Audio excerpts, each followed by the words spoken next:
He fights for the truth of who he is, but also the truth of who you are.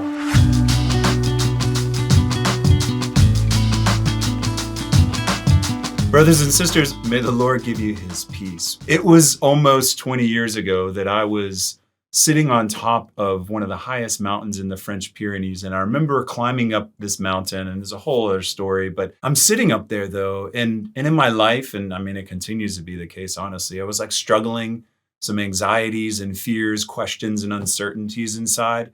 And I remember in the midst of all that beauty, it sort of like shocked me for a moment, and it was so quiet up there.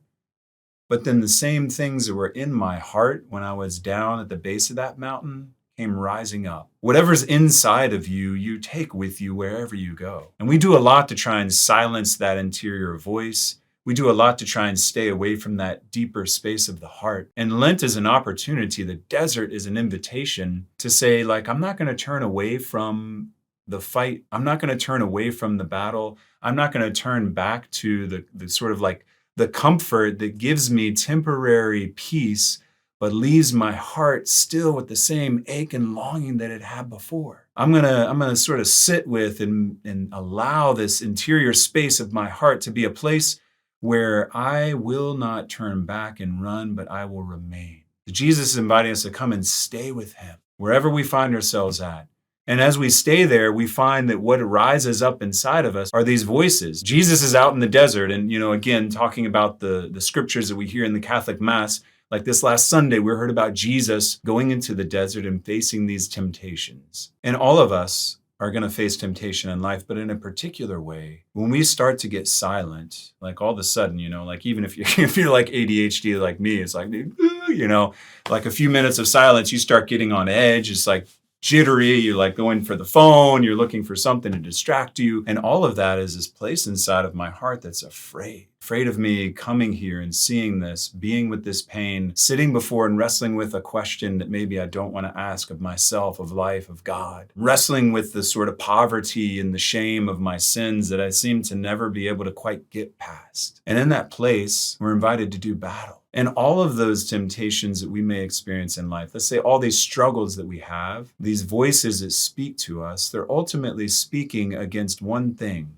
Because all the temptations that Jesus endures in the story that we have in the gospel are temptations against who he is. I'm being tempted to believe that like my heart's not good, that God's not a good and loving father, that it's just up to me and I need to just do it on my own, that life doesn't have meaning, that the pain of the loss that I feel is never going to go away, that the things that happen to me are just going to be the end of my story. They are who I am, right?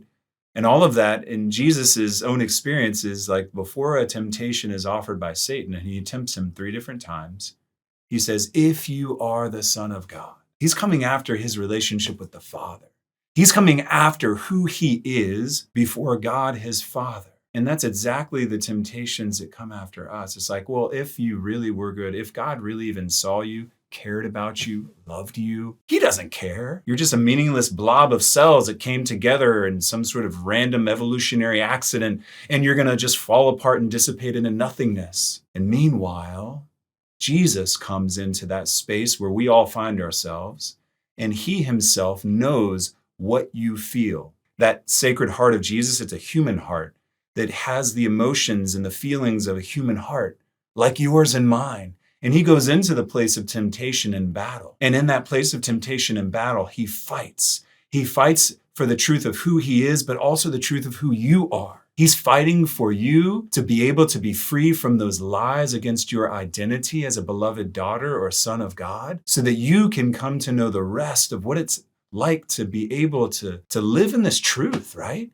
This truth that your life actually has meaning, that you came from love, that love is the genesis of your very existence, and it's the very thing that holds you in existence. And yet we're there and these voices assault us. And so what do we do? Like, how do we fight that battle? And I want to offer just a couple of different things to you as a way to enter into the battle of your own heart. Where is it that you feel like this isn't something that would be worth making a gift? Meaning, this part of my story, this part of my heart, my life isn't good enough, that no one would love this. I don't love this. That place is the place where I want to invite you to say, Jesus, Sacred Heart of Jesus, have mercy on me. And I want to invite you as maybe a prayer during this time, and I'm going to actually post up a little video of just praying this prayer simply.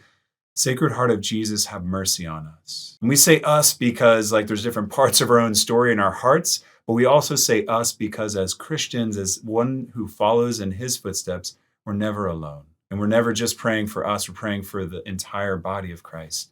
And so, brothers and sisters, we're continuing this journey through the desert, but we're going to do battle for your heart to know the truth of who it is. But you're never going in alone. Jesus has gone before you, and Jesus has fought for you, and he wants to fight for you this Lent. Do not be afraid to stay in that posture of authenticity and vulnerability, whatever may arise. And as things do arise, to just simply pray, Sacred Heart of Jesus, have mercy on us. Sacred Heart of Jesus, have mercy on us. And his side was pierced, and it's open, and it's a place that you can just imagine yourself stepping into, stepping into the heart of Jesus and finding there a shelter, a refuge, a strength, a place where you can be refreshed in your own heart by resting in the Sacred Heart of Jesus that burns with love for you. So, brothers and sisters, let's keep on the way together, following his footsteps. God bless.